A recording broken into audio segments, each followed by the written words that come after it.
Minimum wage has been a highly debated topic for years and will continue to be in years to come. One of the first federal acts introducing a minimum wage was established in 1936, known as the Walsh-Healey Act.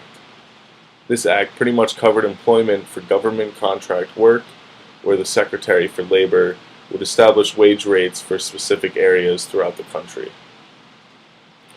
The employer would be required to pay at least the set wage and overtime pay for any worker who worked over 40 hours in a 7-day work week. This was a groundbreaking decision by the government, and it is one that I believe should be implemented for many generations to come. Now, the main reason I believe there should be a minimum wage is to reduce pay discrimination. As we all know, the last thing a business wants is to be sued, and paying someone of a protected class less money for the same work can be cause for a lawsuit.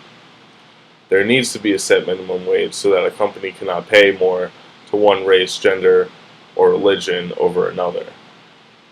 The Civil Rights Act of 1964 provides equal rights to all employees regardless of race, gender, religion, or national origin.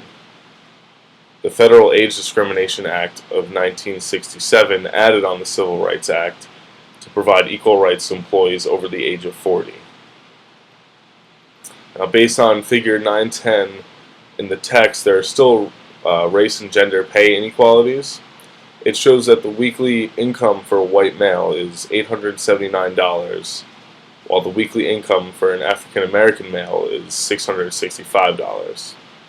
That's a pretty large gap, but those numbers would be drastically larger if there was no minimum wage. Another reason I believe there should be a minimum wage is because it really helps out people who are forced into a position where they must take work at an unskilled job. In a study called Who Earns the Minimum Wage, it notes that over 6% of minimum wage workers were single parents. A minimum wage guarantees that these individuals are offered a chance of survival.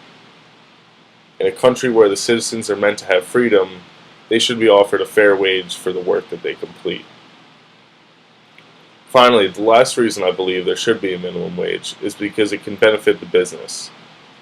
Although if there was no minimum wage, businesses could pay their employees less. The required wage pays entry-level workers fairly and without differences to others working in the same job. This is going to motivate the workers to perform better because they now have the opportunity to move up within the company.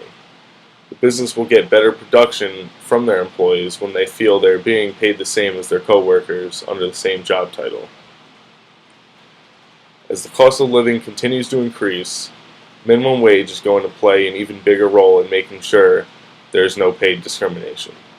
American workers deserve the freedom we are promised, and as a nation built on capitalism, businesses can use the minimum wage and incentives to compete with their competitors.